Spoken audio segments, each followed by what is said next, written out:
El registro de mandatos y poderes se regula expresamente desde el Código del 36, ya con el Código del 84 se perfecciona y ya con la ley de creación de la SUNAR ya se afina lo que se inscribe expresamente en este registro. Pero antes de hablar sobre la evolución histórica del registro, es conveniente mencionar sobre los fundamentos o la necesidad de este registro en sí. Este registro nace o tiene su fundamento en la seguridad. ¿Pero qué seguridad? Como sabemos, el registro público otorga seguridad de los actos y derechos que en este se inscriben, pero el registro de mandatos y poderes, ¿de qué seguridad habla? Habla de la seguridad que se le otorga al tercero que contrata con aquel que dice ser representante, ¿no? O con el que contrata con el representante o los apoderados en este caso. Pero en esencia es este el fundamento actualmente de protección o de seguridad a favor de los terceros. Actualmente el registro de mandatos y poderes no solo otorga protección y seguridad a los terceros, sino que también otorga protección a el poderdante. ¿Por qué al poderdante? Porque es a él a quien le va a permitir garantizar no solamente la amplitud del mandato o del acto de apoderamiento, sino que también va a poder garantizar frente a terceros lo que es la revocación de este poder y la comunicación de esta circunstancia, así como las modificaciones, ampliaciones o extinciones que pudiera surtir este poder. Pero ¿qué pasaría si no tuviéramos este registro, si no existiera el registro de mandatos y poderes? ¿Cómo podrían los terceros verificar que con quien contrata efectivamente tiene facultades para contratar en representación? Hay otras legislaciones en las que no se regula el registro de mandatos y poderes, como por ejemplo El Salvador, como por ejemplo Argentina. Actualmente, ¿cuál sería el mecanismo para poder tener seguridad respecto con quién contratamos? Con el apoderado que contratamos tiene facultades vigentes. La ley del notariado regula que los actos de modificación que se extiendan deben ser comunicados al notario que otorgó el acto matriz que se modifica, bajo responsabilidad. Entonces, ¿qué pasaría si tenemos o nos enfrentamos ante un apoderado que no tiene inscripción, que no ha inscrito su derecho o no ha inscrito su poder? En función a la confianza podemos contratar, pero hay que ser contratantes diligentes, y una de las formas de no existir el registro de mandatos y poderes es recurrir a la matriz, que es el acto de otorgamiento, y poder verificar si es que en este acto hay alguna anotación de modificación de este poder, de ampliación de este poder o una eventual causa de extinción o revocación. En este caso expreso es el acto de revocación del poder. Entonces, si no existiera el registro de mandatos y poderes, tenemos la ley del notariado que nos permite tener constancia de que el acto matriz puede haber sido modificado o revocado, ya sea por el mismo notario o por otro notario. Entonces, ¿por qué? Porque la ley regula que cualquier acto que modifique una escritura matriz debe ser comunicada al notario que extendió o que conserva en su poder la matriz. Pero ahora, teniendo el registro de mandatos y poderes, ¿qué pasa con aquellos poderes que no se inscribieron? ¿Qué pasa con aquellos poderes que se inscribieron y que mantienen su vigencia? ¿Qué pasa con aquellos poderes que se inscribieron pero fueron revocados y la revocación no fue inscrita? ¿O qué pasa con aquellos poderes que fueron inscritos y la revocación fue inscrita? Ahí es donde vamos a entrar a analizar lo concerniente al artículo 2038 del Código Civil y el 151 también del Código Civil. Entonces, como bien, el fundamento del registro de mandatos y poderes es la protección o seguridad que tienen los terceros, pero también se ha convertido actualmente en una garantía o de protección al poderdante, porque al momento de modificar su mandato o de revocarlo, ¿ya? Si se encuentra inscrito, este mandato es oponible a terceros, es decir, ¿el acto de revocación es considerado recepticio a los terceros o no? Bueno, si es que el acto de apoderamiento no logra ser inscrito, nos queda lo contemplado en el Código Civil, que es las reglas de la revocación que están establecidas en el artículo 152, que vendría a ser que la comunicación debe también comunicarse al representante, sino también a los terceros interesados en este poder. Pero normalmente uno otorga poder de manera específica, otorga poder para que su representante contrate con un tercero específico, o en la actualidad se otorgan poderes donde se faculta para realizar actos en indeterminadas personas. Si es que el acto, que es lo normalmente que se inscribe de esta forma, es otorgado para ser ejercido entre distintas personas, es muy difícil lograr los efectos de la revocatoria para efectos de ser protegidos por el 2038. Es decir, con la inscripción se protege al tercero y también se protege al poderdante, porque el poderdante puede oponer la revocación con la inscripción. ¿Qué pasa? Por eso les decía, hay 4 casos. El primer caso es del poder no inscrito.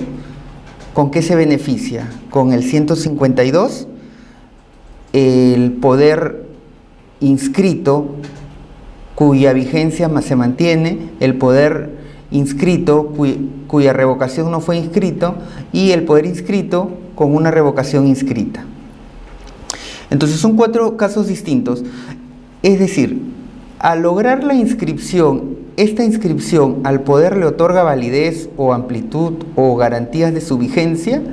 No, el registro de mandatos y poderes no otorga eso, no le va a dar una vigencia o una eficacia a este acto, porque el acto en sí, el acto de otorgamiento de poder, es válido. Por eso es que uno o el representante puede actuar con su poder sin inscripción y con inscripción. Con inscripción se beneficia el poderdante para tener una comunicación a terceros y ser oponible a cualquier persona la revocación, y un poder que no logra ser inscrito, para que pueda beneficiarse de la revocación se le aplica las reglas del Código Civil, que son el 152. Entonces, vamos viendo que el fundamento del poder, del acto de apoderamiento, se encuentra en protección de terceros, pero más eficazmente en protección del poderdante, como garantía para su oponibilidad de su revocación o modificación. Porque el acto en sí puro, como otorgamiento puro,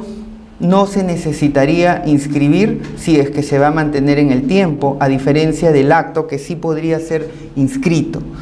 El acto que podría ser inscrito y su posible modificación o revocación es conveniente o necesaria inscribirla. Ahora,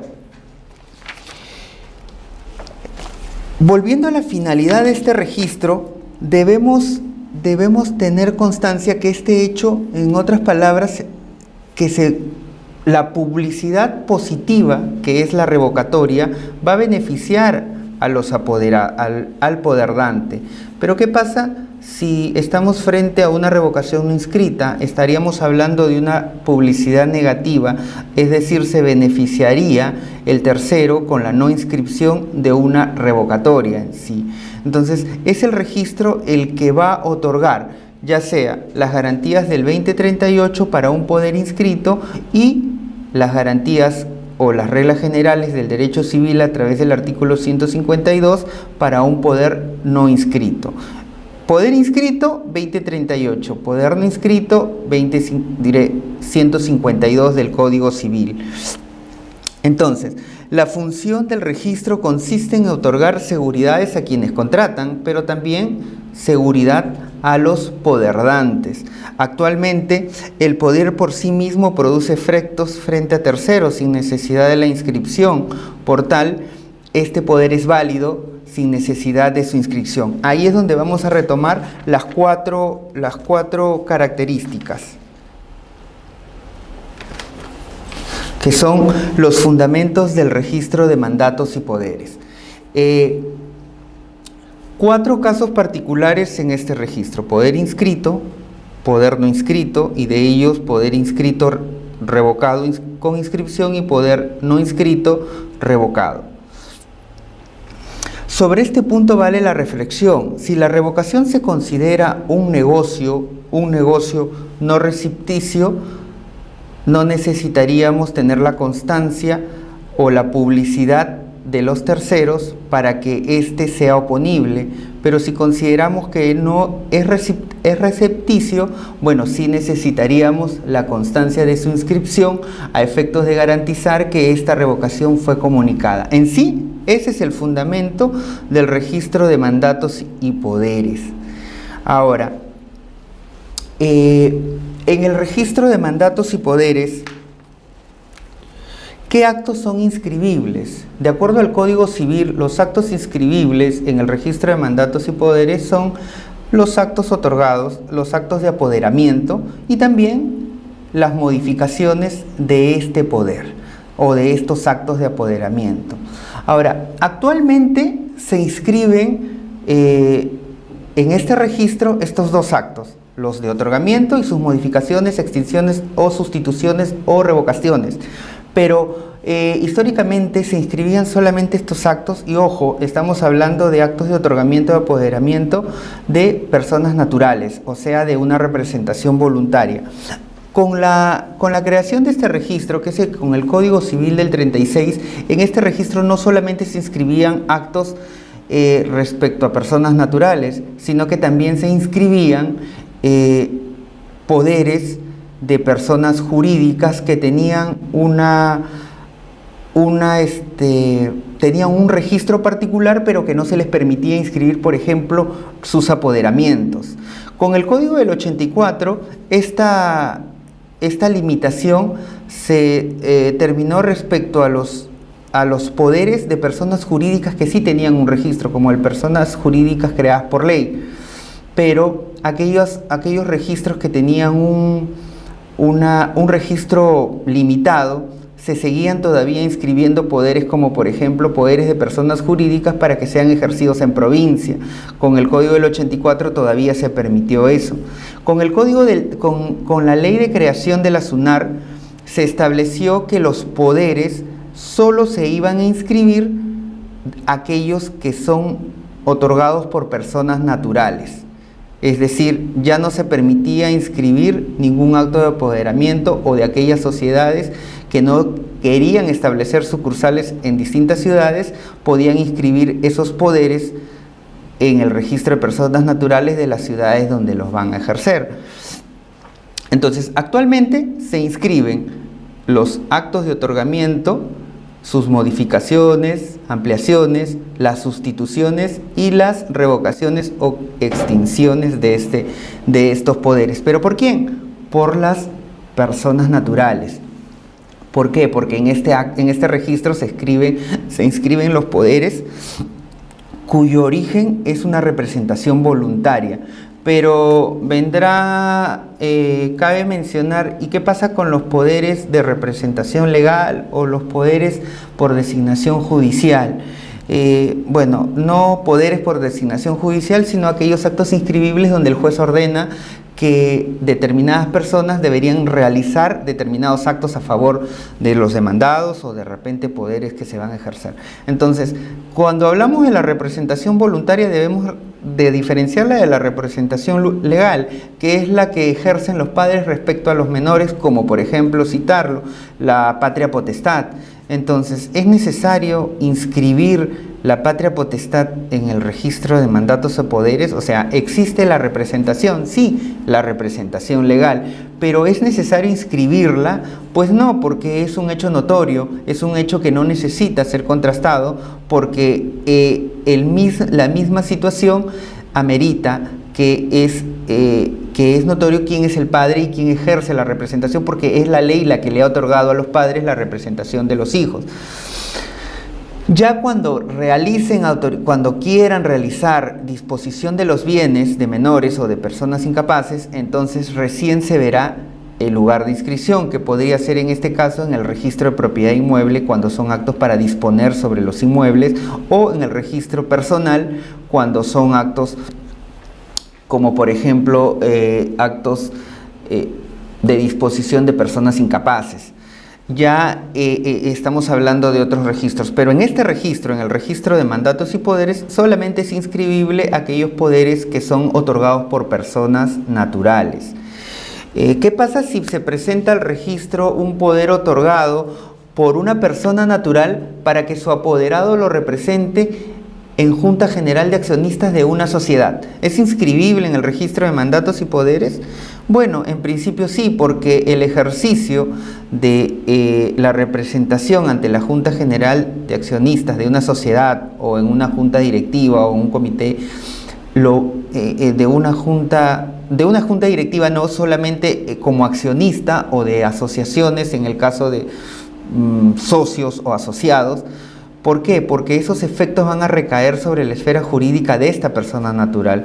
Pero ¿qué pasa si el poder además contiene actos que tengan que ver con la representación que éste ejerce en la persona jurídica? Es inscribible el poder donde se le otorga al apoderado para que lo represente, por ejemplo, en su calidad de gerente general o en su calidad de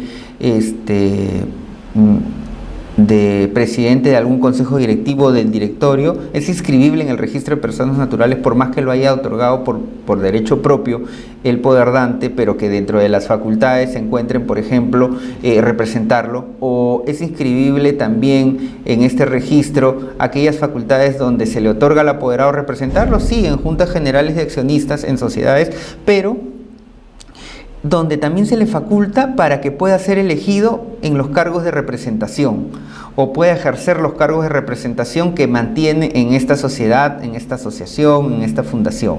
Es inscribible, pues cuando los efectos de la representación recaen en la esfera de la persona natural, es inscribible en el registro de personas naturales, pero no es inscribible cuando van a recaer los efectos sobre, por ejemplo, en este caso, ejercer la representación de un representante de una sociedad, pues este representante, los efectos van a recaer en la persona jurídica, por tal, su inscripción es inscribible en el registro de personas jurídicas. Entonces, hay que diferenciar esta inscripción, porque muchas veces al registro vienen poderes que en esencia se inscriben en otros registros y no en el registro, o que dentro de las cláusulas que se le da el apoderamiento existen cláusulas donde también se van a ejercer poderes cuyos efectos van a recaer en la esfera jurídica de una persona jurídica, por ejemplo, ¿no?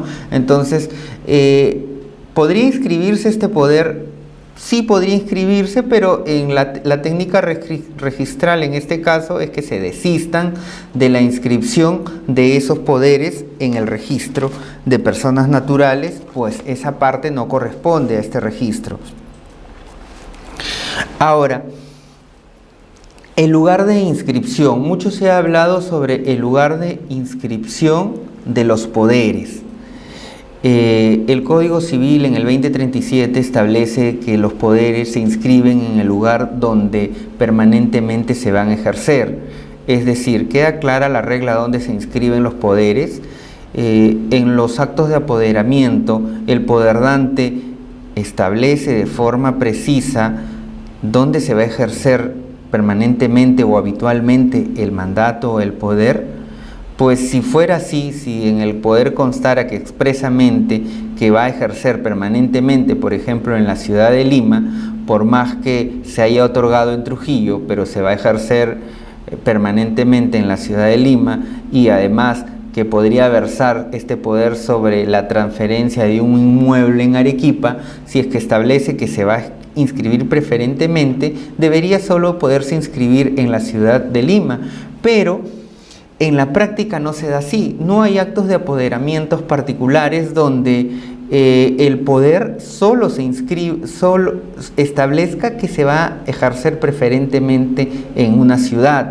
Normalmente los poderes no establecen esa condición, simplemente son poderes generales donde se ejercen de manera general la representación. Algunos son poderes especiales donde también se faculta para actos de disposición o gravamen, como vamos a ver más adelante. Pero en este caso, ¿dónde se debería inscribir este poder? Si es que en el poder no se establece expresamente dónde se va a ejercer normalmente, habitualmente, ¿dónde se inscribiría? ¿Es acaso que podemos vincular al poder debiéndose inscribir en la ciudad que se otorgó o debiéndose inscribir en el lugar del inmueble del que versa el poder, o no sé, donde normalmente se ejerce la representación? Bueno, en este caso, si es que establece donde normalmente se ejerce, se inscribiría ahí. Entonces, ahí viene la duda, pues porque el Código Civil, al establecer que se inscribe donde normalmente se establece, donde normalmente se ejerce el poder, no establece una regla diferenciada o una regla excluyente donde diga, bueno, el poder se inscribe aquí y no se inscribe en ninguna otra ciudad. Actualmente los poderes se logran inscribir no solo en una ciudad, sino en muchas ciudades. Podemos inscribir un poder en Lima y también podemos inscribir el mismo poder en Arequipa y también podemos inscribir el mismo poder en Trujillo. Pero, ¿qué pasa si es que yo celebro el acto en Lima, el poder pero me baso en un poder de la ciudad de Trujillo, por ejemplo, o en un poder, o sea, yo comparezco en la escritura pública en representación de un poder inscrito en la ciudad de Arequipa? Este poder, yo ejerzo la representación, por decirlo, para hacer un acto de transferencia. Y si es que el registrador se da cuenta de que este poder inscrito en la ciudad de Arequipa también fue inscrito en la ciudad de Lima, pero ojo, en la ciudad de Lima se encuentra revocado. Este mismo poder inscrito en Lima y en Arequipa, pero en Lima se encuentra revocado. En Arequipa se encuentra vigente porque no accedió al registro la revocación. Entonces, ¿es válido o es positiva la calificación de esta inscripción respecto de un poder que se inscribió en Arequipa sabiendo que este mismo poder ya fue revocado en Lima? Bueno, debería ser válido, pero la consecuencia, estoy seguro que la consecuencia es posterior con respecto al 2038, porque el 2038 establece que el tercero de buena fe que contrata, textualmente el 2038 habla que el tercero que de buena fe y a título oneroso ha contratado sobre la base de un mandato o poder inscrito, entonces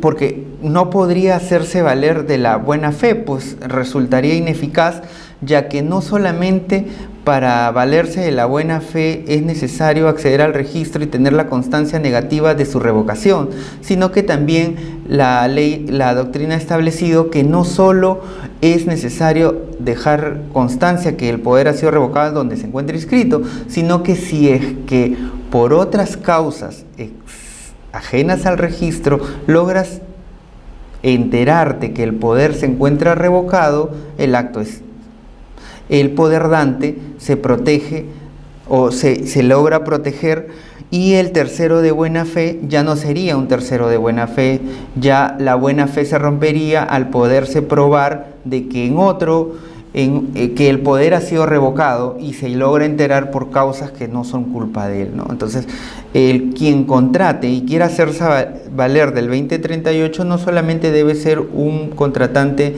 que confíe en lo que dice el registro, sino que también debe ser un contratante diligente que pueda tener constancias o poder tener conocimiento de que este poder se encuentra revocado. No es necesario solamente que establecer o probar con la publicidad negativa de que en este lugar este poder no fue revocado. Y tampoco es necesario que el poder dante revoque el poder en todas las ciudades o en todas las zonas registrales, porque el poder solamente con la inscripción el poder en este caso el poder dante, porque podría ser que el apoderado maliciosamente, sabiendo que fue revocado su poder, vaya y lo inscriba en otra ciudad y ejerce el poder, y como no está inscrito, trate de sobrepasar la confianza que le fue otorgada por el poderdante. En este caso, el poderdante tiene lo que es la publicidad que en una ciudad se logró registrar la revocación, pero eso es una situación fuera del registro. En conclusión, lo que debería proceder es con la inscripción, a pesar de que tenemos conocimiento. Es más, en el registro de mandatos y poderes, a pesar de que podría existir que este mismo poder que se solicita en la inscripción ya fue revocado, logre también inscribirse en esta ciudad. Y bueno, ¿por qué? Porque la ley permite que pueda inscribirse en cualquier otro lugar, y si es que este poder no ha establecido que se va a ejercer habitualmente o permanentemente en esta ciudad, no existe una regla negativa que impida que éste se inscriba en otro registro. Entonces, el 2037 establece expresamente las inscripciones en el registro del lugar. Las inscripciones se realizan o se hacen en el lugar donde permanentemente se va a ejercer el mandato o representación. Entonces, como ya sabemos que uno de los fundamentos del registro de mandatos y poderes no es solamente la seguridad a los terceros, sino que también actualmente va a proteger al representante. Cuando se otorgue el poder, debería establecerse dónde normalmente se va a ejercer, algo que en la práctica no es común, porque lo que se busca es que este poder pueda hacerse valer en cualquier instancia y ante cualquier entidad.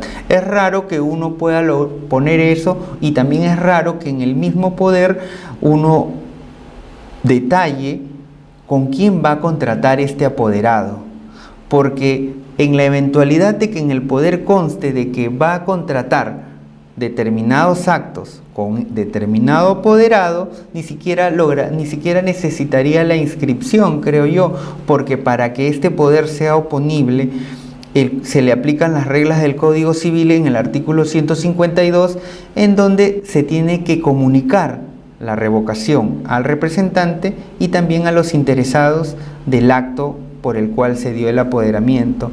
Entonces, tenemos dos situaciones, en el poder inscrito y en el poder no inscrito.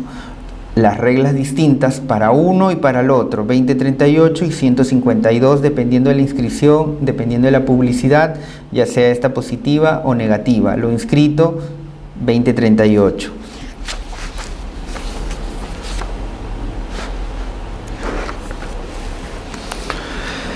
Aplicación del 2038.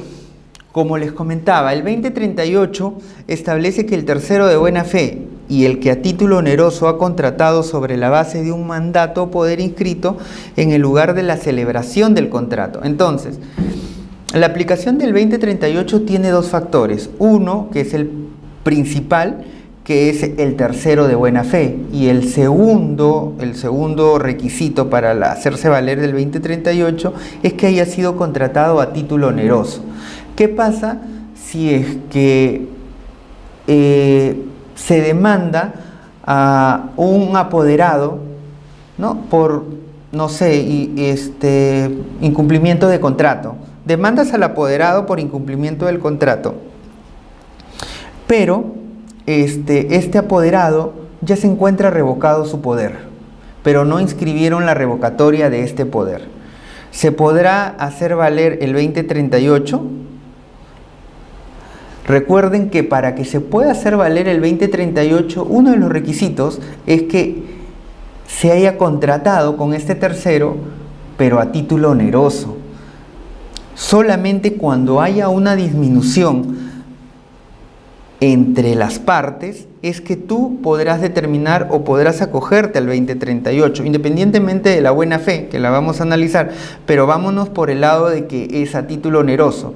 Entonces, para aplicar el 2038 se necesita no solo buena fe, sino que el título sea oneroso, que haya un desprendimiento económico entre las partes. El tercero de buena fe. Ahora, ya tenemos al tercero de buena fe. Entonces, el tercero de buena fe no es solamente aquel que va al registro y deja constancia de que el poder de que contrata por lo que se encuentra inscrito. Bueno, si es que él contrata en función a lo que se encuentra inscrito, entonces hasta ese momento podemos presumir la buena fe. Pero ¿qué pasa si es que por otras causas él pudo haberse enterado de que sucedió la revocatoria?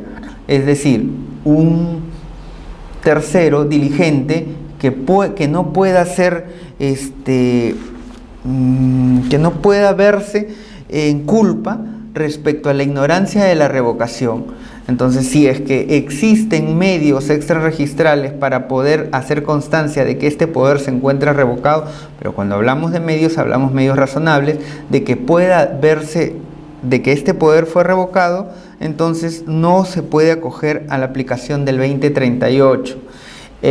Un ejemplo práctico del 2038 es que, por ejemplo, se contrate con un apoderado y se celebre el acto por el cual se facultó al apoderado en representación de su poderdante, pero que por otros medios, ya sean familiares o sociales, pueda este tercero tener constancia de que este poder ya no se encuentra vigente,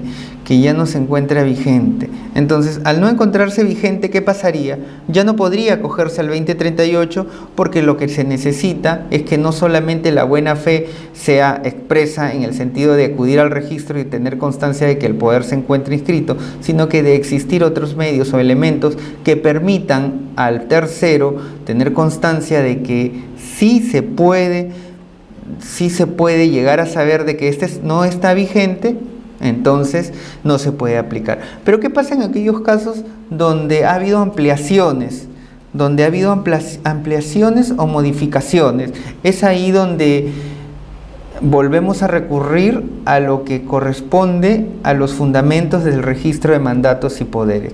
Cuando el poder no se encuentra inscrito y puramente ha quedado de esa forma, la inscripción no lo valida, ni tampoco le da mayor eficacia a este poder. Quien contrata con el apoderado podría contratar en función al testimonio y, de ser diligente, podría ir a constatar en la notaría que otorgó la escritura matriz si es que existe alguna anotación o modificación del mismo. No lo inscribió y contratan sobre él. En ese caso no habría ningún problema, no se necesita la inscripción. Llega al registro, por ejemplo, el registro de bienes, y en el registro de bienes no le van a pedir la inscripción. Se debe entender de que el tercero fue diligente y pudo constatar que este poder se mantenía vigente. Pero ¿qué pasa si es que tuvo ampliaciones o modificaciones?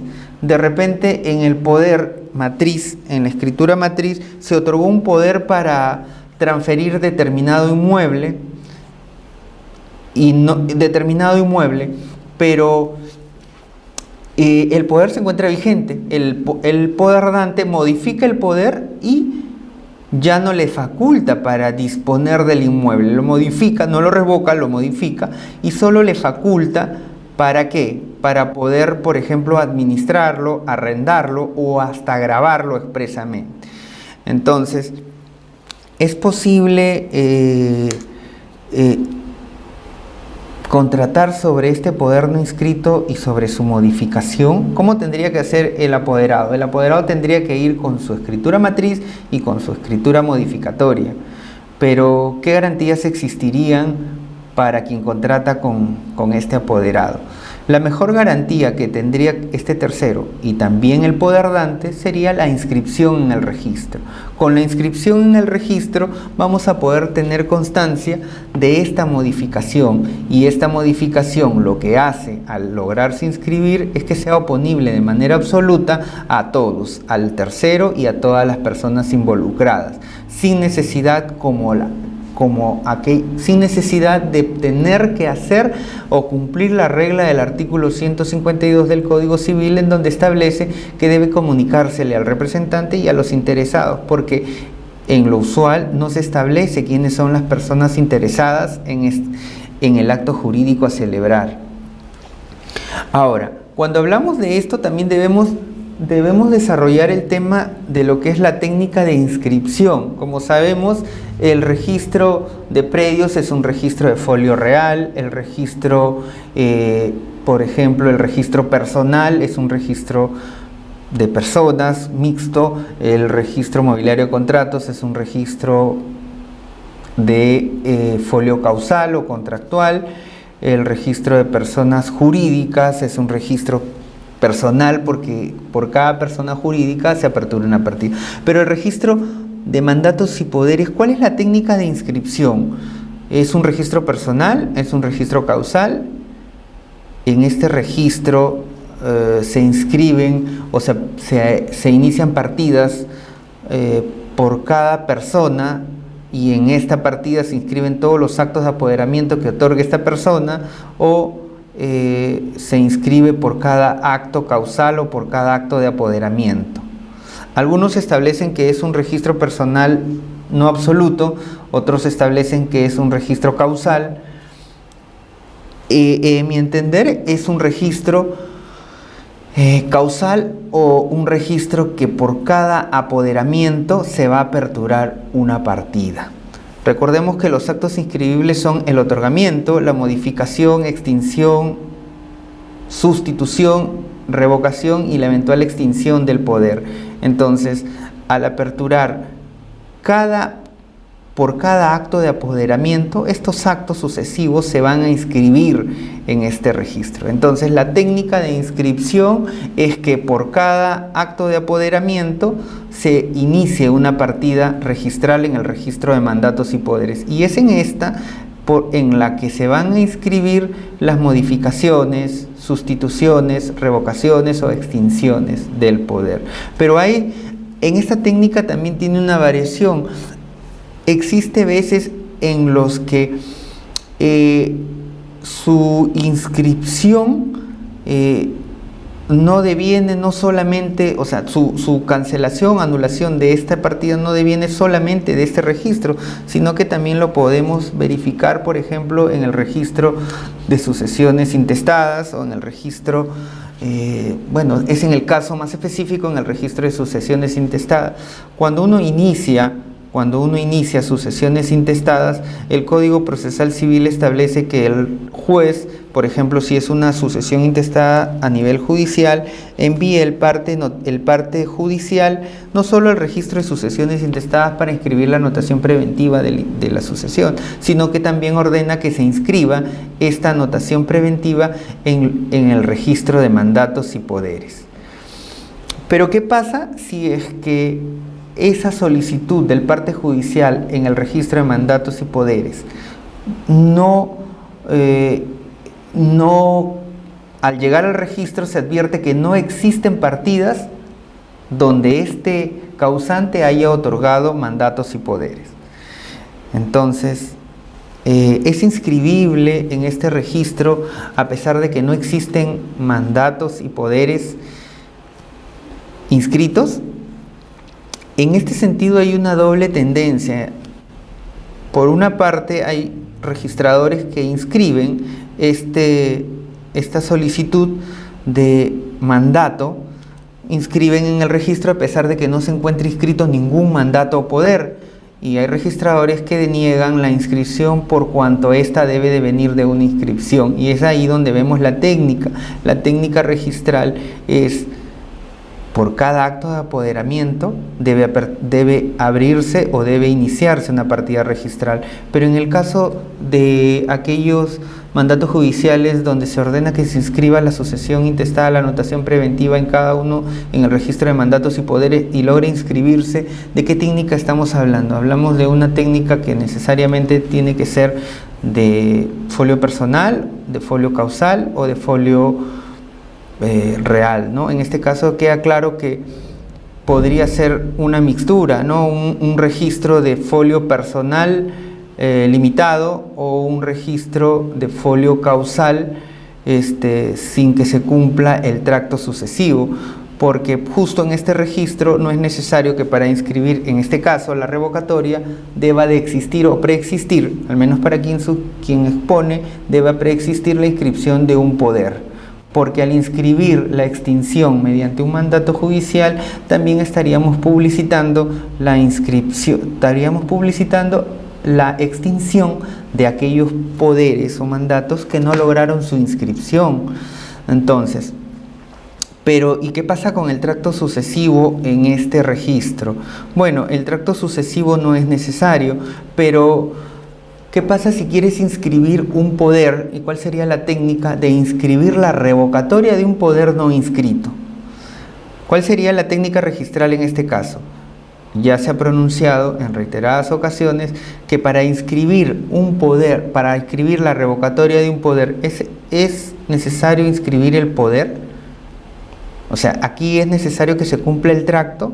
Bueno, en la práctica registral o en la técnica registral, bueno, sí es necesario. Si quieres inscribir una revocatoria de un poder, pues necesariamente tienes que adjuntar el poder para efectos de inscribir no solo la revocatoria, sino la inscripción de este poder. A pesar de que en el mismo acto el poder deviene en ineficaz, por publicidad se debe inscribir a la vez no solamente la revocatoria, sino que también el otorgamiento, a efectos de que en este caso sí se cumpla el tracto sucesivo.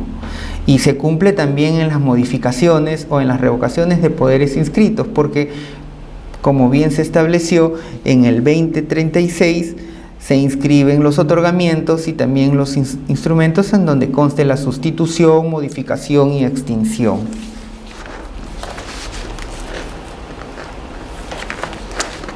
La revocación del poder. Cuando hablamos de la revocación de poder tenemos que hablar necesariamente de los fundamentos de la representación. Uno de los fundamentos de la representación es el trabajo en equipo o el cooperativismo, la cooperación entre las personas, pero en este caso el principal fundamento de la representación deviene en la confianza. Y es en la confianza que el representante le da a su representado o apoderado. Y es en función a ello que se le permite al poderdante revocar el poder en cualquier momento. De acuerdo al Código Civil, el poder se puede revocar en cualquier momento. Hay situaciones en las que no es tan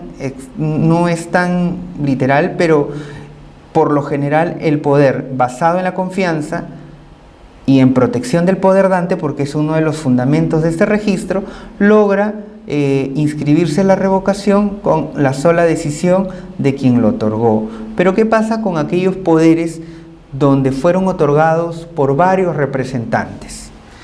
¿Qué pasa de aquellos poderes donde fueron otorgados por varios representantes? En este caso, los poderes que fueron otorgados por varios representantes, es posible inscribir la revocación de uno de ellos como modificación o como revocación parcial, o es necesario la participación de todos los poderdantes, la pluralidad de representantes, pluralidad de representados en este caso. Vienen cuatro representados diré, y otorgan poder a favor de un apoderado o representante, y como el poder, sabemos que la representación tiene sus fundamentos en la confianza, uno de ellos decide revocar el poder que le otorgó en conjuntamente con otros poderdantes. ¿Es posible inscribir la revocatoria de solamente ese poderdante? ¿Cómo quedaría la partida registral o cuál sería la técnica? ¿Cómo quedaría esta inscripción? Para iniciar, cuando existen pluralidad de representados que es otorgado para un objeto de interés común, solo surte efectos si es revocado por todos estos. Entonces, ¿es posible inscribir un poder que fue otorgado por varios representados para un... ¿Es posible inscribirlo? Sí, si es que el poder no fue otorgado para un objeto en común, de interés común. Si el poder no fue otorgado para un interés común y lo establece expresamente, porque para poder inscribir la revocatoria nosotros tenemos que tener constancia de que del texto del poder, del otorgamiento, con pluralidad de representados, no se establezca expresamente que este poder se va a ejercer en interés común de los representados. Solo en ese caso, este poder puede ser revocado, por decirlo parcialmente, por uno de ellos.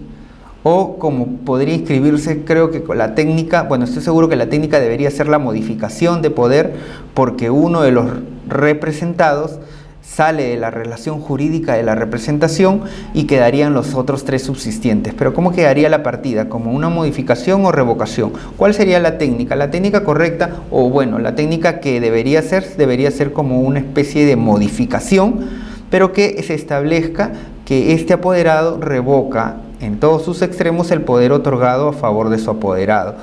Entonces, quien revisa la partida registral deberá entender que solo ha sido revocado respecto a este poder dante. Pero ¿qué pasa si el poder es otorgado en interés común de los representados? El código o la ley establece expresamente que si es que tiene esa condición, y en reiteradas resoluciones también se ha hablado del tribunal registral, en el sentido de que si existe esa circunstancia o esa modalidad, esa condición, entonces solo es posible en este caso la revocación del poder por todos los representados. Bien, entonces, sí.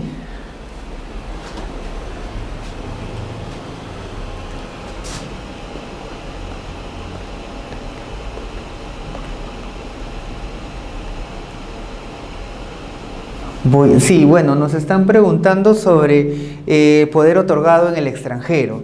Un poder otorgado en el extranjero para poder lograr su inscripción, bueno, sí, la primera regla es que goce de la cadena de legalizaciones, pero para no tener la cadena de legalizaciones, para no hacer, se logra inscribir con un apostillado. Ahora, ¿cuál es la formalidad de este poder? Porque el apostillado no garantiza la formalidad. Lo único que garantiza el apostillado, porque es la pregunta, ¿qué va a garantizar? La autenticidad. La autenticidad del poder, de las firmas de quienes lo suscriben, va a garantizar el apostillado. Pero la pregunta es, un poder en documento privado autenticado y apostillado por el convenio de La Haya, ¿ya? ¿Sí? Ahora, el apostillado va a garantizar la autenticidad del poder, pero aquí me habla de un documento privado. El documento privado, para que logre su inscripción, para la calificación, el primer momento, como nosotros como registradores lo que hacemos es entender cuál es el sistema al que pertenece el documento privado del que se solicita su inscripción. El sistema latino habla de poderes que se deben inscribir, pero respecto a matrices, a matricidad. Entonces, un documento privado en un sistema latino no lograría su inscripción, pero sí un documento privado en un sistema que no es latino, que es el anglosajón, sí lograría su inscripción. ¿Por qué? Porque el derecho internacional privado ha establecido que a este poder, para que logre su inscripción, debe aplicarse la regla que le corresponde a su sistema. Por eso es que hablé en un principio de que primero debemos establecer cuál es la formalidad de este poder. Documento privado, escritura pública, independientemente de la certificación que se realice, ya sea por la cadena de legalizaciones o por el apostillado en el convenio de La Haya. Si el poder, por lo general, porque acá es un documento privado, si el poder es por escritura pública y el mismo viene apostillado, es posible su inscripción sin ningún inconveniente. Si el poder, en el otro caso, es escriturado, pero en otro idioma, ¿ya? En otro idioma, y es apostillado, bueno, en este caso el poder necesitaría una traducción, ¿ya? Escriturado, y el apostillado le daría la validez. Pero en este caso está haciendo la consulta es respecto a un documento privado. Un documento privado es inscribible en el registro de mandatos y poderes. No, ahí no analizaremos la legislación aplicable, el Código Civil, la representación, el 2038. Lo que vamos a aplicar ahí es la formalidad que debe tener este poder en la ciudad donde se otorgó. Es decir, lo que nos tienen que acreditar es que este poder que ha sido otorgado por documento privado en la ciudad de origen tenga el valor para lograr acceder al registro en esa ciudad. O sea, nos tiene que acreditar que esta formalidad es la que se establece por la ley aplicable, por la ley extranjera de donde proviene el poder. Si nos viene un poder por documento privado, por ejemplo, de España, entonces acá en el registro no es inscribible, porque para España el poder que hablamos, el poder especial y el poder general, debe ser escriturado. Entonces un documento privado en ese caso no. Lo que tendría que hacer el usuario, lo que se tendría que hacer es acreditar que este documento privado cumple con las formalidades de la ley de donde se otorgó. Cuando al registro tú le acredites que el documento privado que solicita su inscripción cumple con las formalidades legales y que logra su inscripción también de esta manera, pasamos a ver sobre la autenticación, que vendría a ser el apostillado. Entonces, con el apostillado ya podemos tener constancia de que el poder es auténtico y ya habiendo salvado la formalidad que debe ser acreditada por el usuario. Un poder otorgado en Italia, por decirlo, en idioma italiano necesita apostillado, pero es inscribible en documento privado o en escritura pública. Entonces, en la práctica, lo que tendría que hacer para lograr su inscripción es acreditar que la formalidad en Italia, por decir en el ejemplo, es el documento privado y no la escritura pública. Entonces, si se acredita eso al registro, ese poder va a lograr su inscripción. Ya con el apostillado lo que se hace es certificar, ¿no? Para retomar, espero haya sido aclarada la duda del documento privado, ¿sí? Hay otra pregunta. Buenas noches. La consulta, el otorgamiento de poder que hacer el poderdante al apoderado puede hacerse de manera electrónica a nivel nacional, en cualquier notaría, el plazo es más corto. Bueno, sí, justamente vamos a tratar más adelante del SIT, ¿no? El sistema de intermediación digital. A partir de febrero del año 2016 se estableció en la modificación del 1049 la obligatoriedad para la zona registral de Lima que la inscripción de los poderes tiene que ser de manera electrónica. De ahí se han ido implementando otras zonas registrales como Trujillo, Piura, Arequipa, se han ido implementando, pero para la zona registral de Lima, el poder para que logre su inscripción debe ser a través de la presentación electrónica y a través de la plataforma digital que maneja la SUNAR. Es decir, si yo otorgo un poder en Lima, este poder, ¿cuál sería la formalidad para su inscripción? La formalidad exigida de este poder es de forma electrónica. Pero si yo otorgué un poder en la ciudad de Arequipa, bueno, en la ciudad de Pucallpa, ¿cuál sería la formalidad para la inscripción en Lima? Pucallpa, por decirlo, no regula la obligatoriedad de la presentación electrónica, por decirlo. Entonces, para Lima sí tendría que ser obligatorio la presentación electrónica a través de la plataforma digital. Entonces, en los poderes que se presentan en la ciudad de Lima, más adelante vamos a ver lo que es el SIT, existe la obligatoriedad de que sea presentado electrónicamente. Y con respecto a la segunda parte de la pregunta, pues sí, la presentación electrónica ha facilitado los plazos no solamente internos, sino los plazos de calificación establecidos. Los poderes a través del SIT, sus inscripciones están dentro de las 48 horas. La calificación a través del SIT permite ser mucho más rápida y evita un trámite administrativo interno, además de que a través del SIT se mantiene el diario aperturado y pueden hacer las presentaciones en cualquier horario, lo que va a permitir que estos títulos presentados fuera del horario de atención del diario puedan lograr acceder a un asiento de presentación al día siguiente en la apertura del diario, que vendría a ser 8:15 de la mañana. Todos comienzan a presentarse desde esa hora. Y sí, en la realidad el SIT ha permitido que los plazos se flexibilicen y que el trabajo en la calificación tenga mayores garantías, porque ya tenemos certeza de quién lo presenta y elimina varios pasos dentro de la precalificación y dentro de la calificación e inscripción del mismo. Para continuar, pasemos con el poder irrevocable. ¿Qué pasa con el poder irrevocable? Recuerdan que les hablé que uno de los fundamentos de la representación era la confianza y la protección al poder dante. Por tal, el poder podía revocarse en cualquier momento. ¿Por qué? Porque la confianza podría ser quitada en cualquier momento. Como es una representación voluntaria que deposita confianza en su apoderado, la ley le permite que sea en protección de él, pueda revocarlo en cualquier momento. Pero ¿qué pasa con el poder irrevocable? El poder irrevocable, regulado en el artículo 153 del Código Civil, establece 3 supuestos, por los cuales un poder ya no va a surtir efecto a sola decisión del apoderado, del poder dante, para revocarlo. Que sea otorgado para un acto especial, que el poder sea otorgado por un tiempo limitado, o que el poder sea en interés común, ojo, hay que tener cuidado, en interés común del representante y del representado, en interés común del representante y el representado, y o entre el representante y un tercero. Y entre el representado y un tercero sería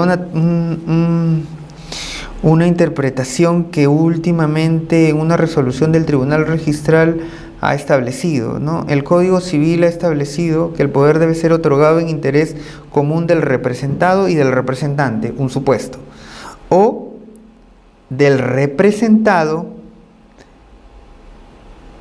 y un tercero, o del representante o de un tercero. Entonces, literalmente el artículo 153 establece: el poder es irrevocable siempre que se estipule para un acto especial o por un tiempo limitado, o cuando es otorgado en interés común, del representado y del representante. Un caso, en interés común del representado y de un tercero. Pero en interés común del representante y un tercero hay una interpretación donde también existe como una de las fuentes por el cual un poder se configura como irrevocable. Pero ya se ha establecido, el poder es irrevocable para un acto en especial, por un tiempo o en interés del representante y del representado o de un tercero. Pero el poder puede ser irrevocable por todo el tiempo o por todo el plazo. No, la ley ha establecido que el poder puede ser irrevocable, pero el plazo es de 1 año. ¿Qué pasa con aquel poder que fue irrevocable y fue otorgado, por un interés, por un acto en especial o por interés del representado, pero pasó el año? ¿El poder se mantiene vigente? Bueno, en teoría, el Tribunal Registral, y en teoría se ha establecido que, sí, el poder se mantiene vigente, pero que ya no tiene la calidad irrevocable. ¿Cuál es la calidad irrevocable? La irrevocabilidad del poder es una modalidad del acto jurídico, una condición donde el poder dante, que normalmente tiene la facultad de revocar en cualquier momento, ya no lo va a poder hacer, va a tener que esperar como mínimo 1 año, o que se concrete como mínimo 1 año para poderlo revocar. Después del año, el poder ya le quitan la calidad irrevocable y se mantiene como un poder que puede ser revocado en cualquier momento. En consecuencia, este poder pasado el año es un poder especial o general que va a poder ser revocado en cualquier momento por su representante. Pero puede renovarse la irrevocabilidad. ¿Quién puede renovar la irrevocabilidad? Es un matiz que ahora se está tratando en el registro respecto a la irrevocabilidad. Bueno, el tribunal ha establecido también que se puede renovar el poder irrevocable por el representante dentro del plazo de revocación, dentro del plazo de la irrevocabilidad. Entonces, tú puedes convertir un poder irrevocable por un año y lo puedes renovar por un año más y lo puedes volver a renovar porque la ley no ha establecido el límite de renovación. Entonces, es un poder irrevocable, sanciona al poder dante para poderlo revocar, pero también faculta a la ley para que este poder dante pueda renovarlo en cualquier momento y lo pueda renovar antes del plazo de vencimiento. El poder irrevocable no puede ser mayor a un año.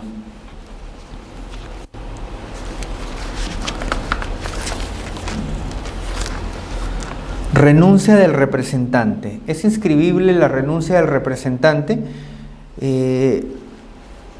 Una vez me llegó una escritura pública de renuncia del representante, porque la formalidad de la renuncia debe ser la misma formalidad que tiene el otorgamiento. Entonces, pero si se inscribe un poder por escritura pública, al ser el registro, la renuncia necesariamente va a tener que ser la formalidad, la escritura pública. Pero puede renunciar el representante e inscribir su renuncia. La ley ha establecido que el apoderado tiene que esperar para que comunicarlo a su representado y está obligado a continuar la representación hasta su reemplazo. Pero este reemplazo es ilimitado si el representado, el poderdante, no designa nuevo apoderado. La renuncia de esta representación logra inscribirse si se acredita que se ha comunicado al apoderado, al poderdante, dentro de los 30 días. Pasado este plazo, es inscribible la renuncia. Entonces, ¿es inscribible la renuncia del representante? Sí, siempre y cuando se acredite la constancia de la revocación comunicada a su poderdante y que se espere el plazo de 30 días. Con la constancia y la escritura pública de renuncia, logra inscribirse la renuncia de este apoderado. Renuncia del representante. Sí. Buenas noches, doctor. Quiero hacer una consulta en base al poder irrevocable. La duda, conforme al poder irrevocable y al poder específico. El poder irrevocable no puede ser mayor de un año y el poder específico es para algún tema en especial o poder para juicio. Pero ¿por qué tiene esa notación el poder irrevocable de que solo dura un año y el poder específico hasta que se cumple el objeto también tiene que ser un año? La mayoría de los poderes tienen también esta particularidad de tener una anticipación, o puedo yo otorgar un poder al apoderado sin fin, sin límite de tiempo. Gracias por su consulta. ¿Qué tal? Sí, la consulta es interesante y bueno, sí, el poder es por tiempo ilimitado, si es que no se establece el plazo para su ejercicio. Recordemos que en las modalidades del acto jurídico tenemos una de las que es la condición y el plazo. Nosotros podemos en el otorgamiento poner como condición de que el plazo de duración del poder sea, por ejemplo, de 3 años, pero eso no le da la calidad irrevocable, es solamente un poder especial o un poder general para realizar determinados actos cuya vigencia es de 3 años. Vigencia, no irrevocabilidad, porque la irrevocabilidad va como condición al poder dante para que no pueda revocarlo. O sea, en un poder especial y general yo puedo otorgar poder y no establecer el plazo y por tal se entiende indefinido, y desde que lo otorgué hasta en cualquier momento yo lo puedo revocar. Yo puedo otorgar un poder general o especial y puedo establecer el plazo para que este poder sea ejercido, que puede ser de 3 años. Concluidos los 3 años, el poder se entiende o debe extenderse que ya no es eficaz, ya es causal de ineficacia del poder. No se encuentra vigente ¿Pero lo puedo revocar? Sí, lo puedes revocar. Por más que hayas establecido como condición que este poder se va a ejercer durante 3 años, tú lo puedes revocar. Pero ¿qué pasa con la particularidad del poder irrevocable? El poder irrevocable, como habíamos mencionado, uno de los fundamentos de la representación es la confianza, y por tal, en función de protección del poder dante, porque fue la representación voluntaria basada en la confianza, el Código Civil le permite revocarlo en cualquier momento, como en los 2 casos anteriores, pero le ha prohibido al representado, revocarlo. Pero la irrevocabilidad como condición o modalidad no es indefinida. La ley ha establecido que para que la irrevocabilidad, o sea, la imposibilidad de revocarlo en cualquier momento, la negativa a lo que es el fundamento de la representación, que es la confianza, o sea, esa condición o la modalidad que ha establecido de que tu poder dante no le puedas revocar el poder que normalmente podías revocarlo en cualquier momento. Le dice la ley, si tú me dices que el poder es irrevocable, lo que va a pasar es que no vas a poder revocarlo, pero no lo vas a poder revocar eternamente, no lo vas a poder revocar durante 1 año. Pero ¿cualquier poder es irrevocable? No, la ley ha establecido 3 supuestos. El primer supuesto para que sea irrevocable es que se dé para un acto especial, un acto específico. No confundamos el poder general con el poder especial. Puede contenerlo, sí, pero cuando el poder es irrevocable se menciona, yo otorgo poder irrevocable y pongo ¿para qué? Para un acto especial, dice la ley. Puedo poner poder irrevocable, por ejemplo, por un tiempo limitado. Puede ser que el poder sea irrevocable durante 6 meses. Plazo máximo es 1 año, por tiempo limitado. O puedo poner que el poder es irrevocable porque es en beneficio o en interés común de el representante y representado, o del representado y de un tercero. Esas son las condiciones para que sea irrevocable. Claro, podríamos decir, bueno, es un poder especial, pero no tiene la calidad irrevocable, sí. ¿Y este poder puede revocarse en cualquier momento? Sí, porque no tiene la condición, no tiene la modalidad, no tiene la condición de irrevocable. Cuando es irrevocable, lo que hace es que ya el poder dante no tiene esa facultad plena de revocarlo en cualquier momento. Lo va a poder revocar después del año, o lo va a poder dejar vigente sin la calidad irrevocable, es decir, lo puede dejar después del año y puede venir en cualquier momento y revocarlo. Pero mientras dure ese plazo y mientras se haya establecido expresamente en el acto que el poder es irrevocable y que tiene que haberse establecido no solamente esa condición de irrevocabilidad, sino que también se haya establecido de acuerdo a las condiciones que son, como lo mencioné, para un acto en especial por un tiempo limitado en interés del representado, del representante o de un tercero. Esas son las condiciones. Entonces, no hay que confundir el poder general y especial con el poder irrevocable para un acto especial. El poder general debe entenderse que es un poder, si no se estableció el plazo, es indefinida el plazo de ejercicio, pero con la particularidad de poderlo revocar en cualquier momento. El poder especial, que es un poder que tiene que establecer expresamente para qué, que es el poder, por ejemplo, para disponer o gravar bienes, es un poder especial, pero si no tiene la calidad irrevocable, este poder, siendo especial o para un acto especial, si no se le ha dado la calidad irrevocable, no se ha expresado de manera literal que es irrevocable, entonces este poder sí se puede revocar en cualquier momento. ¿Sí? Espero haya quedado clara la duda. Y si no, pueda hacer una repregunta para poder aclarar esta duda. Renuncia del representante. Retomamos en cuanto a la renuncia. Entonces, ¿es inscribible la renuncia del representante? Sí, sí es inscribible. Es inscribible la renuncia, pero con la condición de que se acredite de que se le ha comunicado al representado la voluntad de salir de la relación jurídica de la representación donde al representado dentro de 30 días se le da, de acuerdo a ley, el plazo para que pueda designar el reemplazo. De lo contrario, igual sale de la relación y logra inscribir, con ello tiene constancia de que ya renunció a la representación y sí logra inscribirse.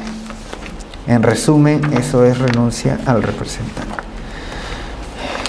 Poder para disponer o gravar bienes. Este era el poder que les hablé hace unos momentos, que es el poder especial, que también podría decirse poder especial, pero que es un poder que tiene que ser literal. Es un poder donde si es que no queda clara del texto de las cláusulas, por más que apliquemos las condiciones de la interpretación del acto jurídico, la interpretación sistemática, la interpretación que resulta de las cláusulas dudosas, o la interpretación que resulta de unas en comparación con otras, si no se queda claro que el poder es para disponer o gravar bienes, en este caso para disponer, cuando hablamos de disposición también debe entenderse que es para gravar, pero si el poder no es para disponer expresamente, no podría acceder al registro. No podría este poder, no es que no podría acceder al registro, sino que no podría ejercerse. ¿Para qué? Para hacer actos de disposición o gravamen del poderdante. Claro, no podría ser. Entonces, la ley ha establecido que el poder para disponer bienes tiene que ser expreso, que la condición para actos de disposición debe ser expresa. Para disponer, dice el 156, la propiedad del representado o grabar sus bienes, se requiere que el encargo conste de forma indubitable y por escritura pública bajo sanción de nulidad. Entonces, este es el poder, podría ser para un acto especial. En la práctica normalmente se otorgan poderes irrevocables con la calidad de especiales o poderes específicos, que el encargo es indubitable, como por ejemplo en la práctica se da para vender un vehículo, ¿no? En el comercio se establece que le otorgas un poder a determinada persona, poder irrevocable, para que venda el vehículo. Entonces, este poder cumple las dos funciones. Es literalmente expreso el encargo para disponer de un bien, y también le dan la calidad irrevocable, que vendría a ser la facultad o la garantía que tiene el apoderado de que ese poder no va a ser revocado en cualquier momento. Entonces, él podrá dirigirse con terceros en el tráfico comercial con su poder irrevocable para que dentro de un año o en el plazo de un año este poder no pueda ser revocado y él pueda ejercer esa representación sin ningún inconveniente. En este caso, se cumpliría poder irrevocable para un acto especial. Pero no solamente es para un acto especial, sino que también cumple lo del artículo 156, donde se establece que para actos de disposición debe el encargo ser conferido de manera indubitable. Es decir, el poder es irrevocable y a la vez es un poder especial. ¿Para qué? Para un acto de disposición en el cual se ha detallado expresamente cuál va a ser el acto de disposición. Hay casos en los que podría hasta consignarse que es un poder irrevocable para disponer, o sea, para un acto en especial, y también para que esta disposición respecto a determinado bien, literalmente lo consigna, sea a favor de determinada persona. Es irrevocable y es en interés de determinada persona. Es decir, este poder cumple dos requisitos. Uno, que literalmente tiene facultad para disponer. Dos, que es irrevocable para un acto especial. Y tres, que es en favor, esta disposición expresa, indubitable, a favor de una tercera persona. En este caso, ¿el registro qué función cumpliría? Recordamos que los fundamentos o función del registro de mandatos y poderes es protección a terceros. Protección a terceros, pero eminentemente, actualmente predomina la protección al poderdante, porque el poderdante a través de la inscripción lo que va a hacer es lograr tener publicidad de los alcances de su acto de apoderamiento. Pero ¿qué pasa si el poderdante otorga un poder irrevocable especial para un acto especial de manera con un encargo indubitable y a favor de una tercera persona? ¿Sería necesario acceder al registro? Estoy seguro que no sería necesario, porque a ese poder sí se le podría aplicar las reglas de la revocación contenidas en el 152 del Código Civil, en la que establece que la revocación debe ser comunicada al representante y al interesado del acto por el cual se otorgó. En este acto sí logra especificarse con quién va a contratar tu apoderado, porque se ha designado. Entonces, la revocación sería en este caso un acto recepticio a favor de este tercero, que vendría a ser con quien se va a contratar la transferencia o con quien se va a contratar el acto específico por el cual se otorgó.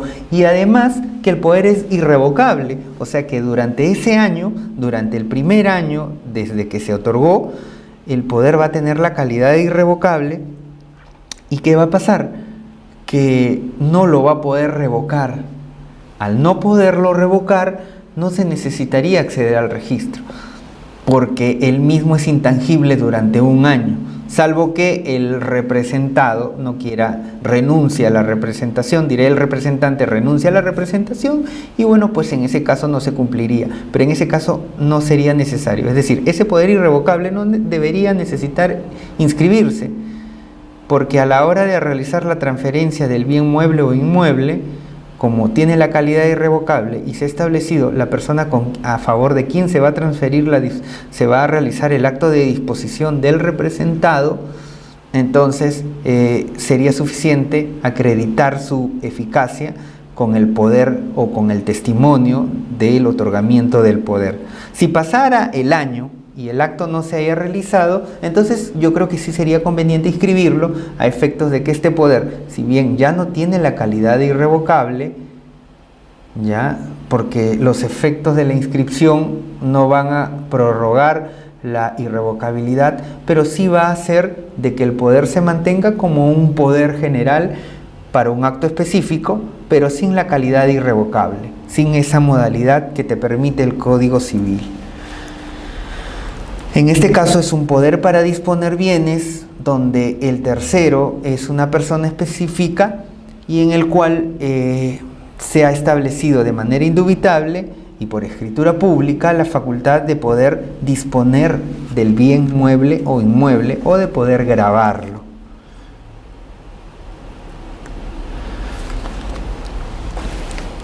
El otro es la sustitución y la delegación.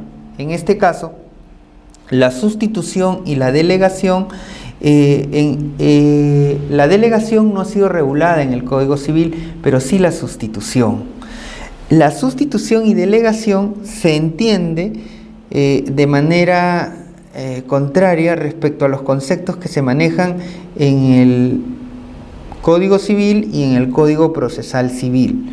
Para el Código Civil, la sustitución puede ser revocada y lo que va a permitir es que se reasuma el poder salvo pacto distinto. En cambio, en la sustitución procesal ya no puede retomar el representante en favor de su representado. La relación jurídico salió de la relación jurídico-procesal y el apoderado se entiende con el sustituto. Pero en la delegación sí permite retomar la representación, lo que para el Código Civil vendría a ser la sustitución. Por eso es que en el caso de la delegación, cuando se otorga un poder y se da facultades de sustitución, considero que es suficiente que se mencione que este poder puede ser sustituido.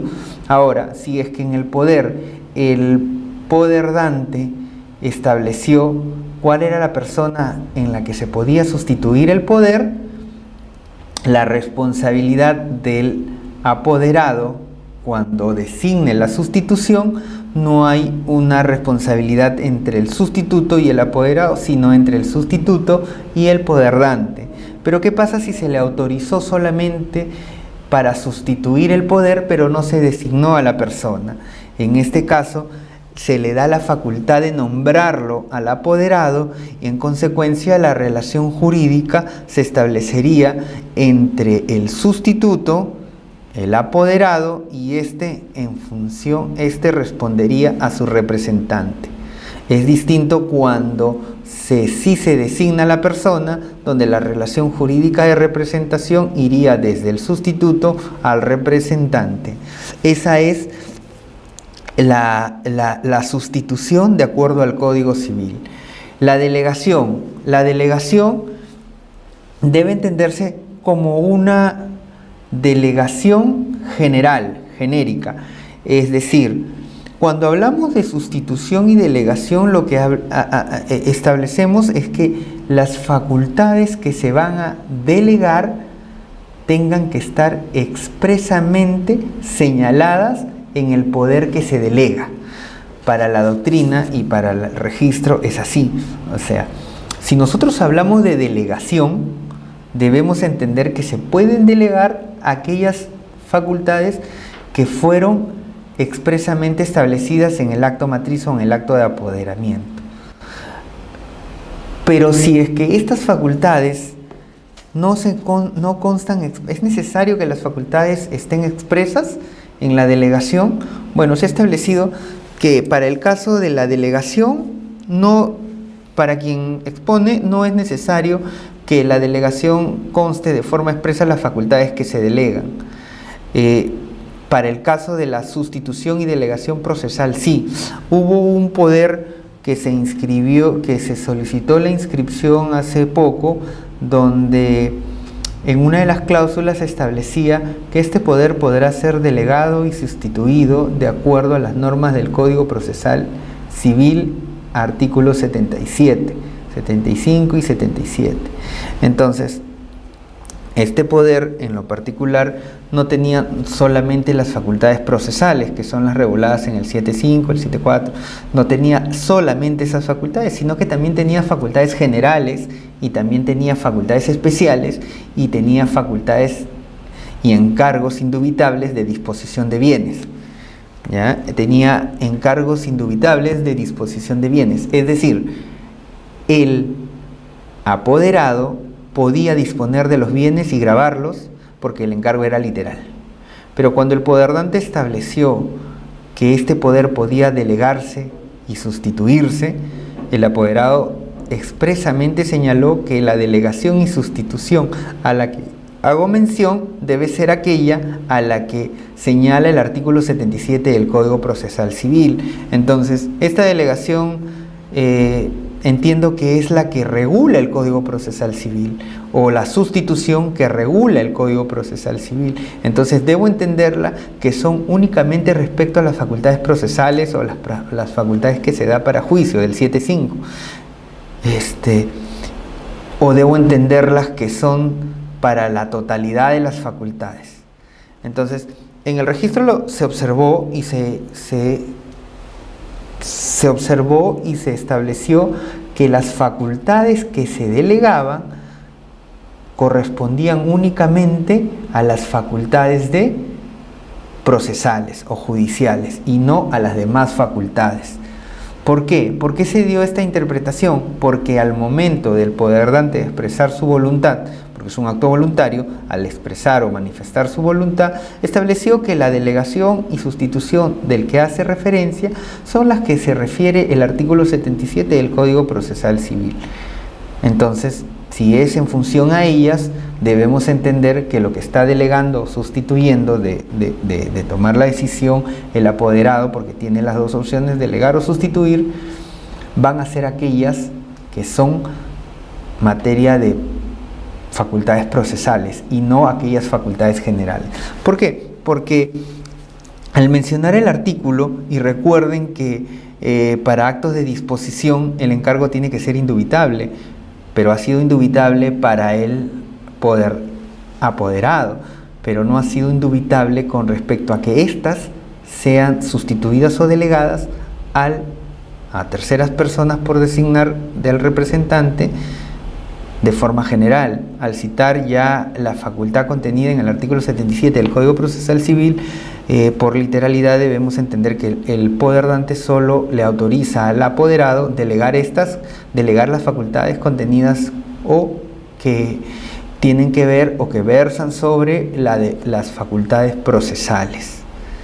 Entonces, cuando se delega, simplemente debería adoptarse la tesis de que mencionarlo de forma expresa, que si bien el Código Civil no lo regula, pero sí está regulado a través de la doctrina, entonces se mencione de manera general de que se delega o se sustituye las facultades. Recordemos que la sustitución, como les mencioné hace un momento, sí está regulada en el Código Civil, más no la delegación, y debemos entender que la sustitución, con respecto a la sustitución del Código Procesal Civil, manejan conceptos diferentes. Respecto a la del Código Civil, la sustitución permite o puede ser revocada por el representante y reasumir la representación, salvo que en el acto de apoderamiento se haya establecido de que una vez se haya establecido en contrario, ¿no? Que se haya establecido en contrario. No sé, podría decir que una vez designado el sustituto, el representante ya no podrá reasumir la representación. Pero si es que no se estableció, de acuerdo a la sustitución regulada en el Código Civil, sí se puede retomar la sustitución. El apoderado o representante puede retomar la relación jurídica representativa, pero a diferencia de la sustitución procesal, en la sustitución, una vez que se opera la sustitución, en ese momento ya el apoderado sale de la relación jurídico-procesal y no puede retomar. La única manera de poder retomar la relación jurídico-procesal para las facultades procesales sería si es que delegó las facultades. Las puede delegar total o parcialmente. Entonces, si las delegó, porque el Código Procesal Civil sí establece la delegación, entonces en ese caso sí podría él retomar la representación y anular la delegación total o parcial que haya depositado en un tercero o que haya realizado por designación del propio poderdante. En el caso de las facultades civiles, la delegación no está regulada, pero debe entenderse de que cuando se habla de delegación también se habla de facultad de poder delegar total o parcialmente, pero como no está regulada, entonces los efectos de la delegación no son los que establece el Código Procesal Civil, sino que son los efectos parecidos al de la sustitución, en el sentido de que el delegante, que es el apoderado, podría revocar la delegación y reasumir la representación como lo establece en la sustitución, ¿no? La única particularidad entre la delegación y sustitución en este caso vendría a ser qué facultades delega. Si establecemos que delega la totalidad de las facultades contenidas en el acto de apoderamiento, no habría ningún problema.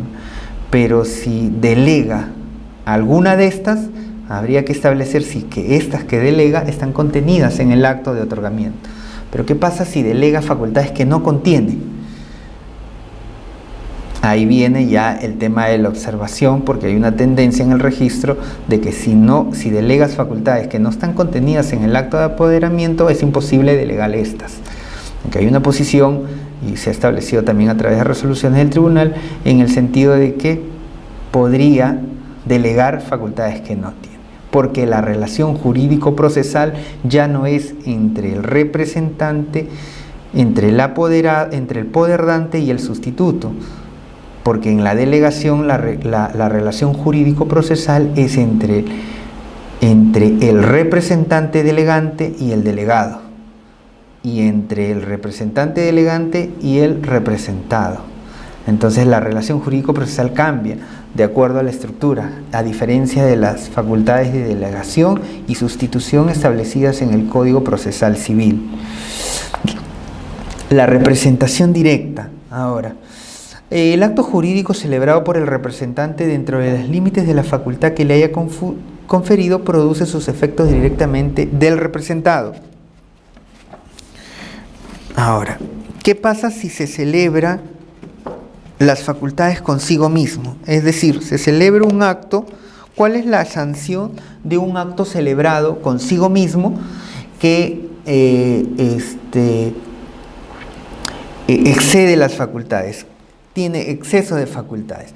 El acto celebrado por el representante excediendo los límites de las facultades que se hubiera conferido o violándolas es ineficaz, aunque en la Corte hay una casación que establece que este acto es nulo por falta de manifestación de voluntad del poderdante, pero para los efectos registrales el acto jurídico o el acto celebrado es ineficaz. Ahora, vamos a ver, acá tengo una última.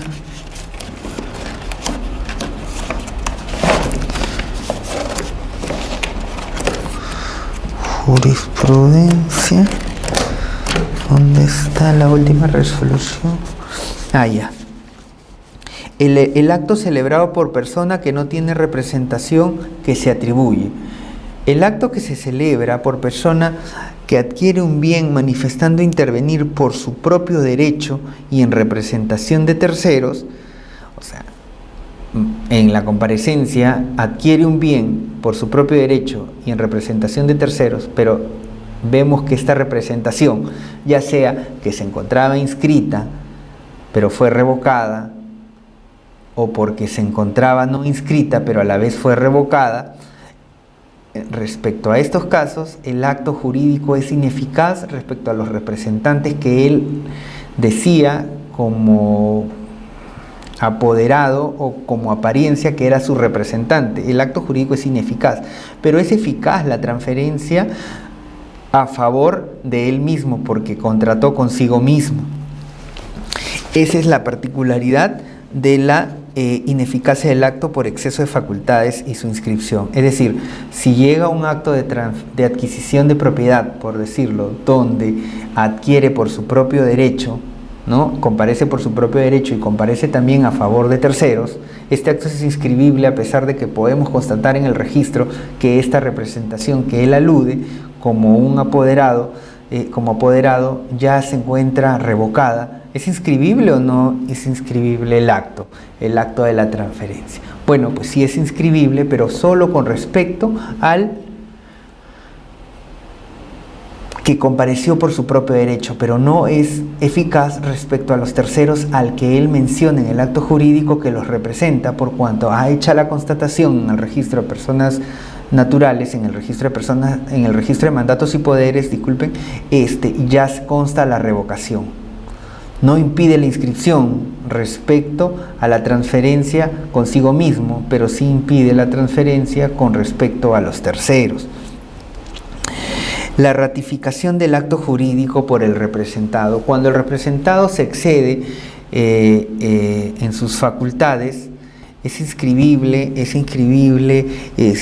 la ratificación. Por lo general, el acto de ratificación de eficacia del poder no es inscribible.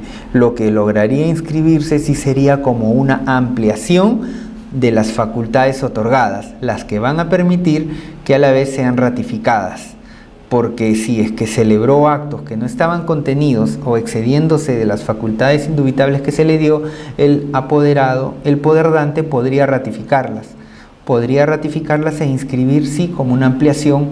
Bueno, podría contener una cláusula donde ratifica los actos celebrados, pero también tendría que ser como una ampliación al poder que está otorgando, inscribir una ampliación. Ahora, cuando hablamos de la representación, en el registro de mandatos y poderes se inscribe la representación voluntaria. Pero ¿qué pasa con la representación legal?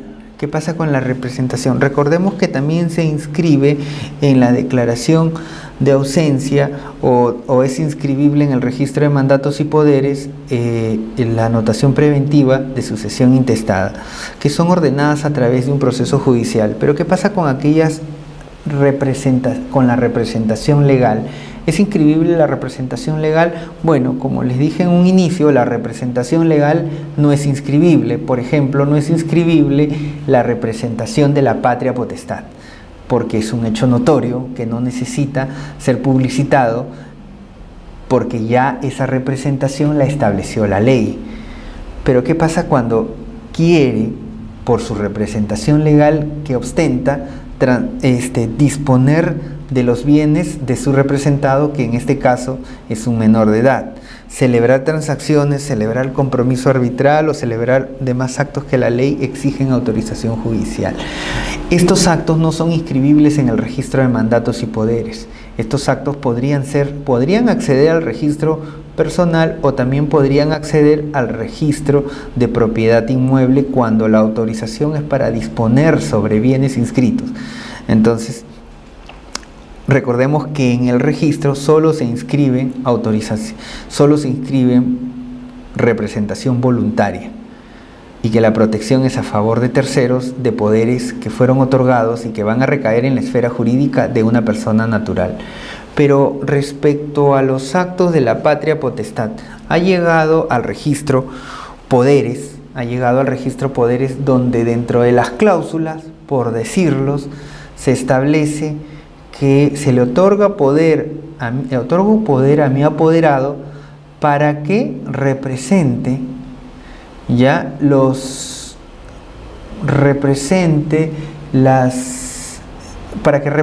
a mi menor hijo, y ponen el nombre del menor hijo en actos de disposición para que lo pueda matricular en un colegio, para que pueda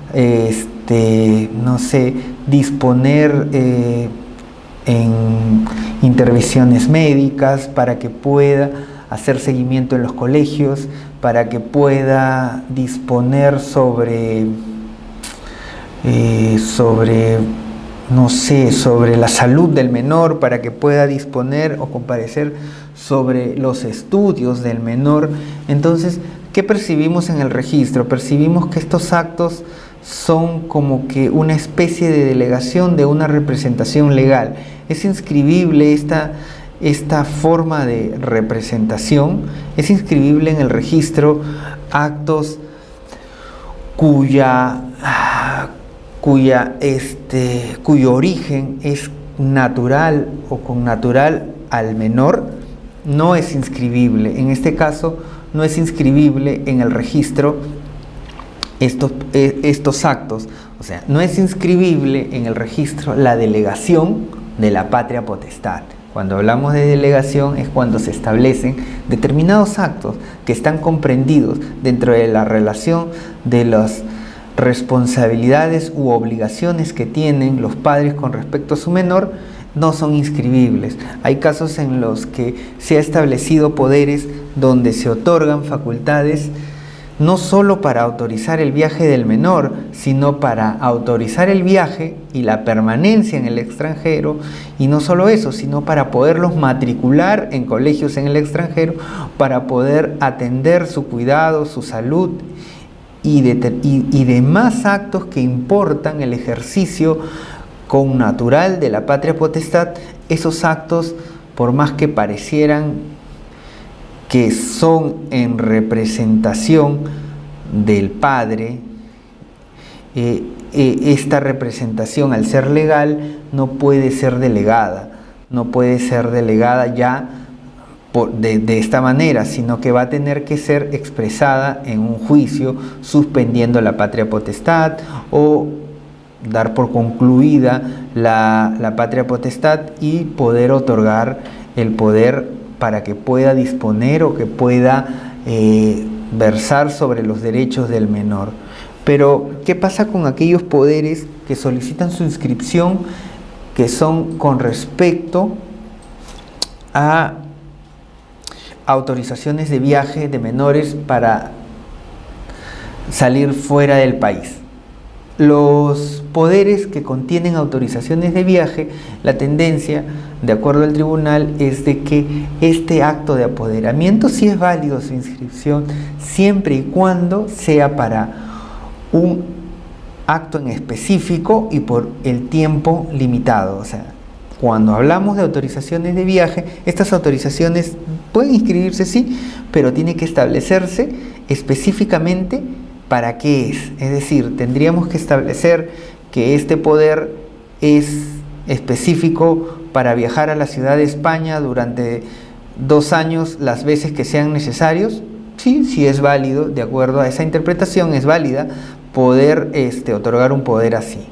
Pero en la práctica lo que nosotros hemos optado es de que el poder para otorgar autorizaciones de viaje no tenga que ser estrictamente específico y con determinadas particularidades internas en la calificación, en el sentido que, por ejemplo, cuando la autorización de viaje es entre padres, no exigimos esta particularidad o esta especificación.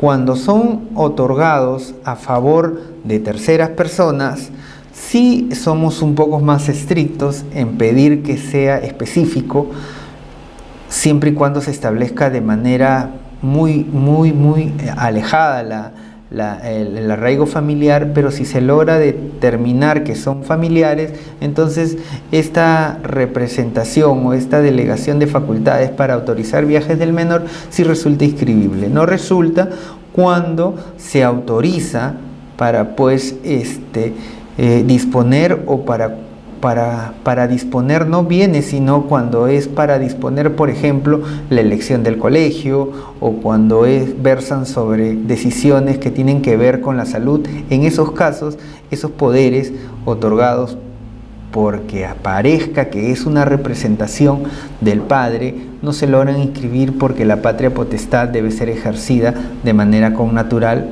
a quien se le otorgó.